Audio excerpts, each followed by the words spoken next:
Welcome to Suman TV. నేను మీ నవీన్. ప్రస్తుతం నేను ట్రీట్మెంట్ రేంజ్ హాస్పిటల్లో ఉన్నాను. మనతో ఉన్నారు ప్రముఖ laparoscopic and laser surgeon doctor కారెడ్డి శ్రీధర్ రెడ్డి గారు. హాయ్ సార్, నమస్తే అండి.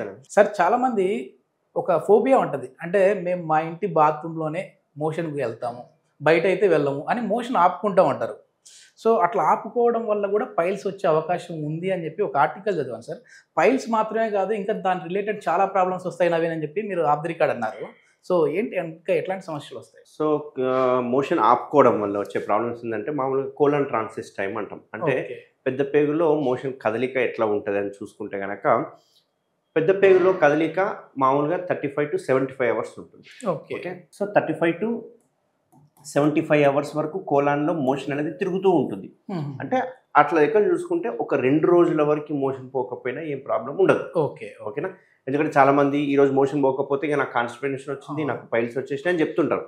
బట్ యూజువల్గా చూసుకుంటే కనుక ఒక 2 నుంచి 3 రోజుల వరకు కూడా, ఎందుకంటే ట్రాన్సిస్ టైం ఒకవేళ తక్కువ ఉందనుకోండి స్లోగా మోషన్ బయటకు వెళ్తుంటుంది.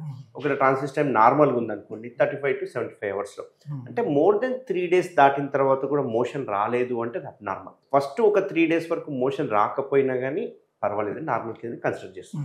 అట్లా అని చెప్పేసి 3 రోజుల వరకు పోకుండా ఉండాలని కాదు.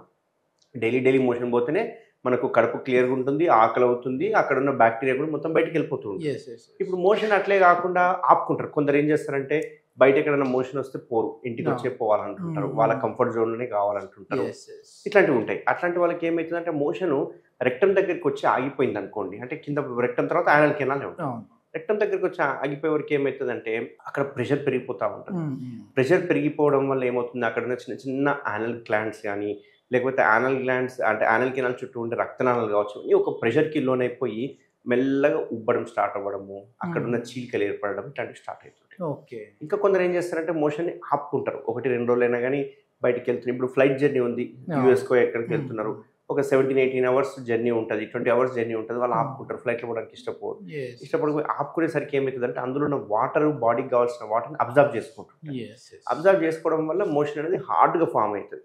ఇట్లా హార్డ్గా ఫామ్ అయినప్పుడు వాళ్ళు నెక్స్ట్ డే మోషన్కి వెళ్ళినప్పుడు ఆ ఏరియాలో చీలిపోవడము, చిట్లిపోవడము, రక్తం గారడము, అక్కడ ఉన్న ఏరియాలో ఉండే యానల్ గ్లాండ్స్ బ్లాక్ అయిపోవడము, ఫిస్టులాలు ఫామ్ అవ్వడము, యానల్ యాబ్సెస్లు అంటే పెరియానల్ యాబ్సెస్ ఫామ్ అవ్వడం, ఇట్లాంటివన్నీ చూస్తుంటాం.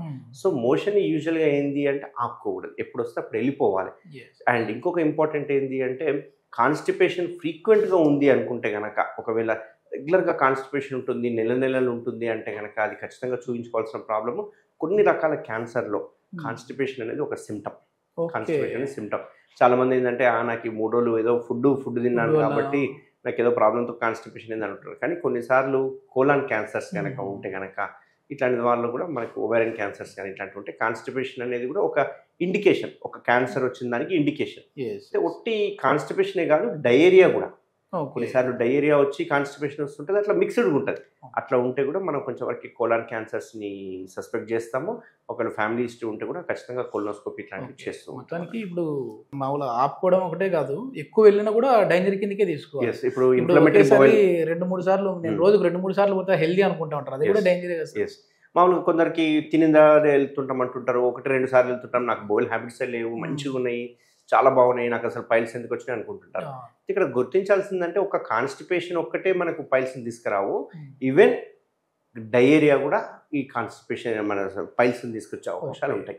సో డయేరియా అండ్ ఈవెన్ ఫిషర్కి కూడా లింక్ ఉంది. కాబట్టి కంటిన్యూస్గా డయేరియా ఉన్నా, కంటిన్యూస్గా కాన్స్టిపేషన్ ఉన్నా మనకు అలర్ట్ సిమ్టమ్ అన్నట్టు, అలర్ట్ చేస్తుంది బాడీని. ఇప్పుడు కొన్ని రకాల ఐబిఎస్ అని ఉంటుంది, ఇన్ఫ్లమేటరీ బౌల్ సిండ్రోమ్స్ అంటారు. వాళ్ళకి ఏంటి అంటే కొంచెం స్ట్రెస్ అవ్వగానే బౌల్ మూమెంట్స్ స్టార్ట్ అయిపోయి మోషన్ వెళ్ళిపోతుంటారు. ఇప్పుడు యూజువల్గా పిల్లల్లో చూసుకుంటే కనుక ఎగ్జామ్స్ ఉన్నాయంటే డైరియా ఫామ్ అవుతుంటుంది వాళ్ళకి. కొందరు విన్నరాని న్యూస్ ఏదైనా విన్నారంటే ఇమ్మీడియట్గా డైరియా అయిపోతుంది. దీని ఇన్ఫ్లమేటరీ బౌల్ సిండ్రోమ్ అంటుంటారు. దీనికి ఏంటి సార్ అంటే ఇప్పుడు పైల్స్ అంటేనే భయపడిపోతూ ఉంటారు. సో అట్లాంటి వాళ్ళకి మంచి టెక్నాలజీ వచ్చింది, ఇప్పుడు లేజర్తో మనం చేస్తున్నాం. ఈరోజు పైల్స్ సర్జరీ చేసుకొని మళ్ళీ రేపు వాళ్ళ నార్మల్ ఆఫీస్ డ్యూటీకి వెళ్ళిపోవచ్చు అంటున్నారు. సో అది ఎట్లా సాధ్యం అవుతుంది? సో యూజువల్గా ఏం చేస్తామంటే పైల్స్ అన్నప్పుడు మనకు పైల్స్ అనగానే ఏదో బయట నుంచి పెరిగింది అనుకుంటాం కండ, బట్ ఇక్కడ ఉన్న రక్తనాళాలే మనకు కండలాగా పెరుగుతాయి. సో ఈ కాన్స్టిపేషన్ వల్ల ప్రెషర్ పడడం వల్ల ఇక్కడ ఉన్న రక్తనాళాలు సాగిపోతూ ఉంటాయి, సాగి కిందికి సాగుతుంటాయి. ఇట్లా సాగిన వాటినే మనం పైల్స్ అంటాం. అందరు ఏం చేస్తారు, కోత పెట్టేసేసి పైల్స్ని తీసేసేస్తారు. దీనివల్ల ఏంది అంటే విపరీతమైన పెయిన్ ఉంటుంది, బ్లడ్ ఎక్కువ లాస్ అవుతుంటుంది, అండ్ డ్రెస్సింగ్ చేయించుకోవాలి. కొన్నిసార్లు ఇట్లా 2 కంటే 3 కంటే ఎక్కువ తీసేస్తే ఈ మోషన్ పోయే ద్వారం కూడా దగ్గరికి ఎక్కువ యానల్ కెనాల్ స్టెనోసిస్ అంటుంటాం.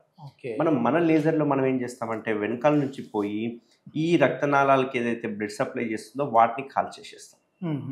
కాల్చేయడంతో ఏమవుతుంది, ఇందులో రక్తనాళాలే కాబట్టి అవి స్ట్రింక్ అయిపోవడం స్టార్ట్ అవుతుంది. అంతేకాకుండా ఈ పైనుంచి వచ్చే రక్తనాళాలను కూడా లోపల MIPH అని ఒక స్టేప్లర్ ఉంటుంది. ఈ స్టేప్లర్ ద్వారా మనము స్టాప్లింగ్ చేయడం వల్ల ఈ రక్తనాళాల సరఫరా కూడా తగ్గిపోవడం వల్ల ఇవన్నీ స్ట్రింక్ అయిపోతా ఉంటాయి. ఇమ్మీడియట్గా రిజల్ట్స్ వస్తుంది. అయితే లేజర్లో చూసుకుంటే కనుక ఒక 2-3 వీక్స్ టైం పడుతుంది ఇమ్మీడియట్ రిజల్ట్స్ రావడానికి. బట్ స్టాప్లర్ చేస్తే మాత్రం ఇమ్మీడియట్ రిజల్ట్స్ వస్తుంది. అండ్ ఇక్కడ ఇంపార్టెంట్ ఏంటి అంటే రికరెన్స్. ఎందుకంటే ఏది చేసినా రికరెన్స్ రావద్దు, మళ్ళీ రావద్దు, అది మనకు మెయిన్గా. సో పేషెంట్కి ఏ రకంగా బెనిఫిట్ చేయొచ్చు అంటే కనుక లేజర్ కమ్ స్టాప్లర్ 2 చేస్తే కనుక, సో స్టాప్లర్ కమ్ ఈ లేజర్ 2 చేస్తే కనుక వీళ్ళకు రికరెన్స్ వచ్చే అవకాశాలు చాలా నెగ్లిజిబుల్ అమౌంట్లో ఉంటాయి. అయితే రావు అని చెప్పము, వచ్చే అవకాశాలు ఉంటాయి. ఎందుకంటే ఇది నథింగ్ బట్ రక్తనాళాలు, ఎక్కడైనా పెరగచ్చు. బట్ రాకుండా ఉండాలంటే కొంచెం జాగ్రత్తలు తీసుకుంటే కనుక లైఫ్ లాంగ్ దీన్ని అవాయిడ్ చేయొచ్చు. ఈ లేజర్ కమ్ స్టాప్లర్ చేయడం వల్ల కంప్లీట్గా పైల్స్ని అవాయిడ్ చేయొచ్చు. ఓకే, అంటే మామూలుగా ఇప్పుడు ఒకసారి మేము సర్జరీ చేయించుకున్నాం కదా, మళ్ళీ లైఫ్లో రాదు అని వాళ్ళ కాన్ఫిడెన్స్ ఉంటుందా, లేదంటే మళ్ళీ వాళ్ళు తీసుకునే ఫుడ్ వల్ల వచ్చే అవకాశం ఉంటుందా సార్? 90% కాన్ఫిడెన్స్ పెట్టుకోవచ్చు. 10% మీ లైఫ్ స్టైల్ మాడిఫికేషన్ చాలా ఇంపార్టెంట్. 90% స్టాప్లర్ కొట్టిన తర్వాత పైల్స్ వచ్చే అవకాశం చాలా తక్కువ. ఓకే, ఇప్పుడు మళ్ళీ వాళ్ళు ఏదన్నా బైక్ డ్రైవ్ చేయాలన్నా ఈ లేజర్ సర్జరీ అయిన తర్వాత హ్యాపీగా చేయొచ్చా? ఈ లేజర్ కానీ స్టాప్లర్ సర్జరీ చేసామనుకోండి, ఈరోజు చేసామంటే రేపు డిశ్చార్జ్ చేస్తాము. ఎల్లుండి నుంచి వాళ్ళ ఆఫీస్ పనులు కాదు, అన్ని పనులు చేసుకోవచ్చు.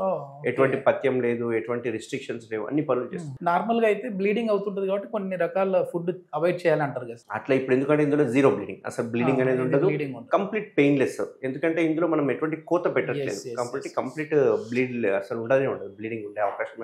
పైల్స్ అంటేనే ట్రీట్మెంట్ రేంజ్ హాస్పిటల్ అనేది గుర్తుకొస్తా ఉంది. ఎందుకంటే చాలా వరకు ఒకప్పుడు భయపడేవాళ్ళు పైల్స్ వచ్చాయని అంటే, చెప్పుకోవాలన్నా భయపడేవాళ్ళు, సర్జరీ చేయించుకోవాలన్నా భయపడేవాళ్ళు. అసలు తను సర్జరీ చేయించుకున్నాడు అనేది కూడా ఆ వాకింగ్ స్టైల్ని బట్టి తెలిసేది, అంటే తనకు పైల్స్ ఉన్నాయి, తను సర్జరీ చేయించుకున్నాడు అనేది. కానీ ఇప్పుడు వచ్చేసేసి చాలా వరకు టెక్నాలజీ పెరిగిపోయింది. సో ఏదైనా ఇట్లాంటి పైల్ సమస్యలతో బాధపడే వాళ్ళు ఉంటే ట్రీట్మెంట్ రేంజ్ హాస్పిటల్లో అత్యాధునిక టెక్నాలజీ యూజ్ చేసేసి కారెడ్డి శ్రీధర్ రెడ్డి గారు అయితే మంచి ట్రీట్మెంట్ అయితే అందిస్తూ ఉన్నారు. సో ఫర్దర్ ఇన్ఫర్మేషన్ కోసం ఇక్కడ కాంటాక్ట్ నెంబర్ ప్రొవైడ్ చేస్తా ఉన్నా, మీరు హాస్పిటల్ వారితో మాట్లాడచ్చు. Thank you sir. Thank you.